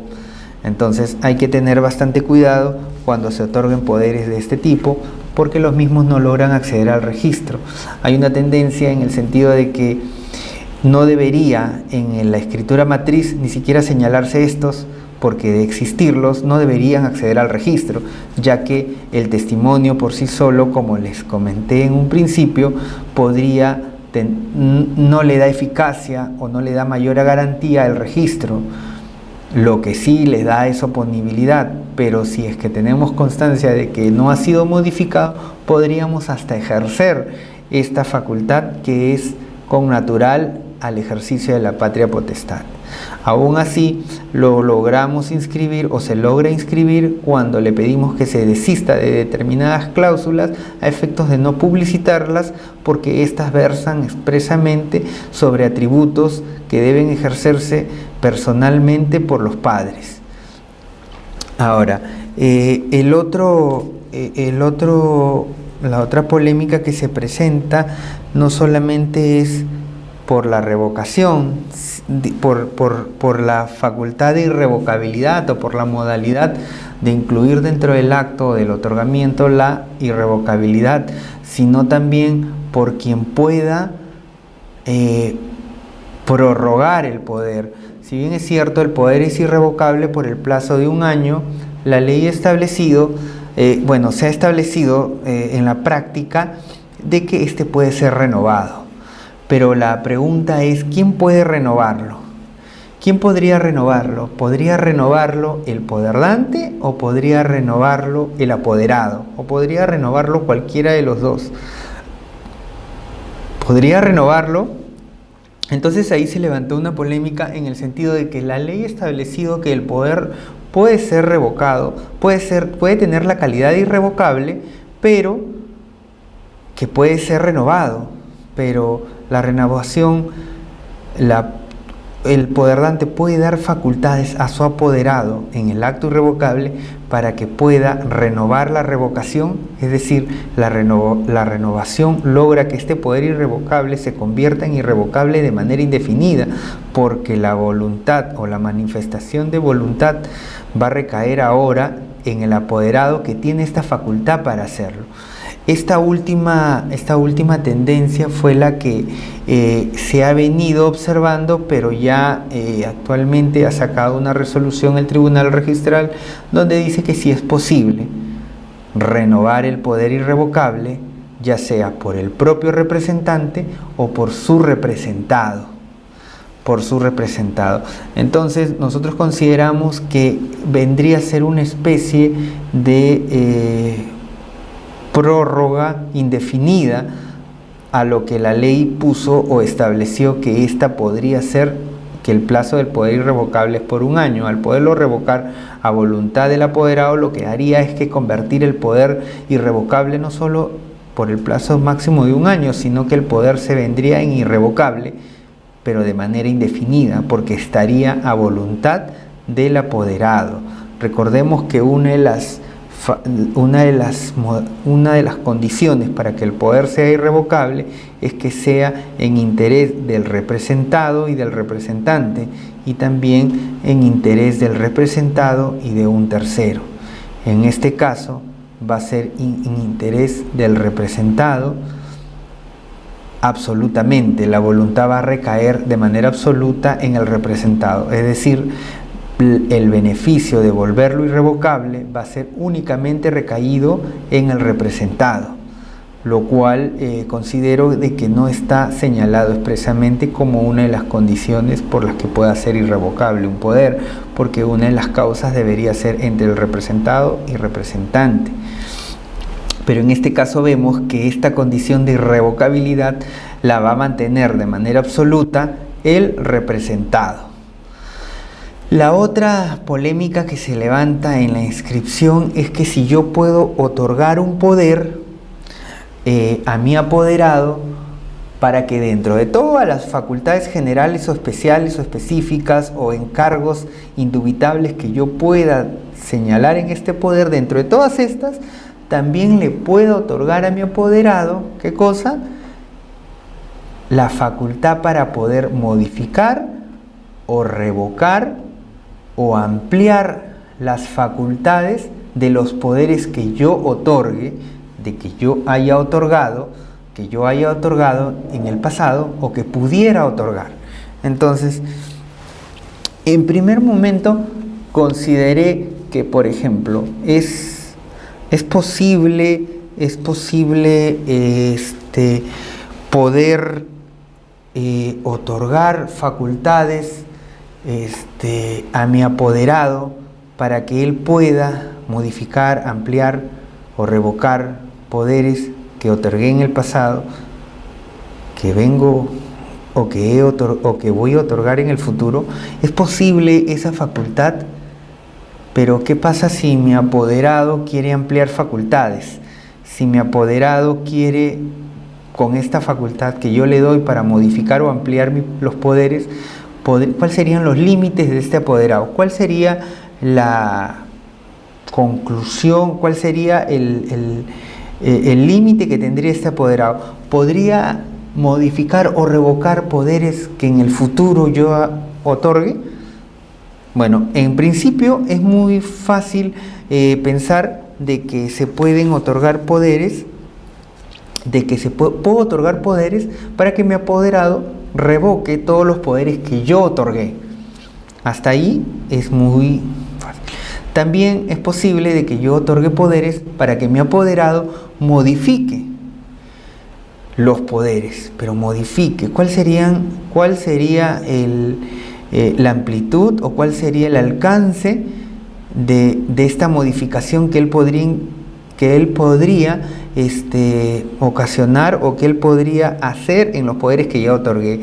Y podría ampliar, modificar. La revocación, yo creo que no habría ningún problema si es que pensamos en darle facultades a mi apoderado para que él revoque todos los poderes que otorgué. Bueno, estoy corriendo el riesgo de poderle dar y que él, en función a la confianza, pueda revocarlos. Pero ampliarlos, ¿cuál sería el alcance? Recordemos que una de las funciones del registro de mandatos y poderes no solamente es la garantía de los terceros, sino también que se ha convertido en una garantía del poderdante a efectos de poder establecer cuáles son los alcances de la representación que él ha encomendado.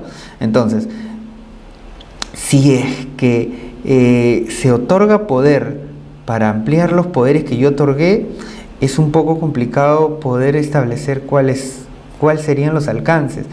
Tendría que ser en función a qué, cuál sería el límite que tendría para poder modificar los poderes. ¿Cuál sería el límite? Y también, ¿cuál sería el límite para poder revocar los poderes que en el futuro yo podría otorgar? ¿Cuál sería el límite para que él pueda ampliar las facultades de los poderes que yo otorgué o que pudiera otorgar, o modificar los poderes? Revocarlos, los poderes que yo otorgué o que pudiera otorgar, la condición resulta más accesible a su inscripción, por cuanto el límite sería darle ineficacia a los actos otorgados y que los apoderados ya no puedan ejercer los poderes. Pero ¿cuál sería el límite en cuanto a las modificaciones que él podría realizar a los poderes que otorgué? ¿Cuál sería el límite que tendría este apoderado en relación a las ampliaciones que él podría hacer de los poderes que otorgué y de los poderes que podría otorgar? ¿Cuál sería el límite? Entonces, haciendo una interpretación, llegó a la conclusión de que, bueno, el límite lo establece la propia ley, es decir, el límite para poder modificar o ampliar los poderes es que éste no lo va a poder realizar respecto de aquellas facultades que la ley ha establecido que debe contener de forma literal. O sea, no va a poder decidir o ampliar determinados poderes para disponer bienes, porque para disponer bienes o gravarlos, la ley ha establecido que la base para esa facultad debe ser el encargo o la manifestación de voluntad del poder dante contenida en el poder. De esta manera, este vendría a ser el límite que tiene el apoderado. ¿Va a poder modificar los poderes? Sí, porque van a ser poderes de manera general para actos de administración. ¿Va a poder ampliarlos? También, porque van a seguir siendo facultades de administración, hasta facultades especiales, pero que no tengan que ver o que no vayan en cuanto a las transferencias o disposición o gravámenes de bienes. Va a poderlo hacer, pero lo que no va a poder hacer, o sea, el límite que va a tener este apoderado va a ser el que la ley señale respecto a su poder dante. Entonces, ¿es inscribible un poder donde se faculta al apoderado para modificar, ampliar o extinguir o revocar, en este caso, porque no hablemos de extinción sino de revocación, para revocar poderes que yo haya otorgado y poderes que yo pudiera otorgar? Sí es inscribible.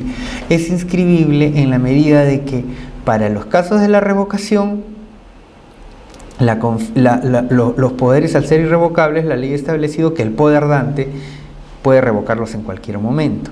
Entonces, al transferir la confianza en su representante, es como si el propio representado lo estuviera realizando y eliminando o cancelando la confianza. Pero en cuanto a las modificaciones o ampliaciones de estos poderes, los límites ya no van a estar establecidos ahí, sino que van a estar establecidos en la propia legislación vigente, que vendría a ser, por ejemplo, el poder con un encargo indubitable, que vendría a ser, si es que en el poder que le autorizo para ampliar o modificar, yo no establecí que él podía ampliar los poderes, para disponer también o gravar mis bienes, él no va a poder ampliar en ese sentido o modificar en ese sentido los poderes que así decida, por la confianza que deposité, modificarlos o ampliarlos. Es decir, voy a tener que en el acto de otorgamiento, en el acto de otorgamiento debe estar contenida también que él pueda ampliar o modificar los poderes, decidiendo de que también podrían, por ejemplo, disponer o gravar los inmuebles. El otro caso particular que se presenta, como hablamos en la consulta anterior, es en el CID. Por ejemplo, en el CID se ha establecido a partir de febrero del 2016 la obligatoriedad de la presentación de partes electrónicos, pero en el registro de mandatos y poderes solo se registran poderes a través de medios electrónicos. No, porque presentación de partes electrónicos solamente es aplicable a los poderes que se otorgan en el Perú. Pero, ¿y los poderes del extranjero? Los poderes del extranjero se inscriben en el registro de mandatos y poderes sin la calidad de electrónicos. Sí, los poderes que son otorgados ante los cónsules no se les aplica esa obligatoriedad, y los poderes que son otorgados por notarios del extranjero tampoco se les aplica esa obligatoriedad, pero sí con la particularidad de que estos poderes deben acreditarse cuál es la formalidad aplicable a la ley de origen o a la ley que se le aplica en el otorgamiento de este acto para que logre inscribirse. Y la otra cualidad o el otro requisito es que estos poderes, por ejemplo, deben cumplir con la cadena de legalizaciones o deben venir apostillados. En el caso de poderes otorgados en otro idioma, la obligatoriedad también es que estos poderes se extiendan traducidos, y que los mismos sean las traducciones sean realizadas por traductores juramentados, de acuerdo al reglamento de traductores juramentados. Y no solamente eso, sino que también deben ser certificadas las firmas de los traductores, ya sean nacionales o extranjeros, o apostilladas en el caso de traductores extranjeros, para que puedan acceder al registro. Entonces, en el registro de mandatos y poderes se inscriben en el registro de la zona registral número 9C de Lima, se logran inscribir poderes a través del SIT. Sí, los poderes electrónicos sostenidos en la plataforma electrónica, que es la plataforma digital, el sistema de intermediación digital, pero también se inscriben poderes otorgados en el extranjero que han sido otorgados ante cónsules y que van a llegar al Perú mediante documentos físicos, y también poderes que han sido otorgados por notarios del extranjero, con la particularidad de que estos poderes para acceder deba acreditarse cuál es la ley aplicable en el otorgamiento. Es decir, por ejemplo, como les expliqué en la consulta que realizaron, es que estos poderes debe acreditarse cuál es la ley aplicable. En el derecho español el sistema es el latino. Por ejemplo, los poderes que vienen de Estados Unidos no contienen una matricidad y son documentos privados con firmas legalizadas. Bueno, en este caso con firmas autenticadas y apostilladas, pero son documentos privados, no tienen una matricidad, pero así logran inscribirse en el registro de personas naturales por el mismo sistema, o porque la ley que se le aplica a estos poderes es aquella, ¿no? Que la formalidad para otorgar un poder en esta ciudad no es necesaria la escritura pública. También me ha tocado poderes, por ejemplo, de Japón, que son poderes por documento privado con firma autenticada ante notarios de Japón, que han sido apostillados en la ciudad de Japón y que han venido al Perú ya traducidos por traductores.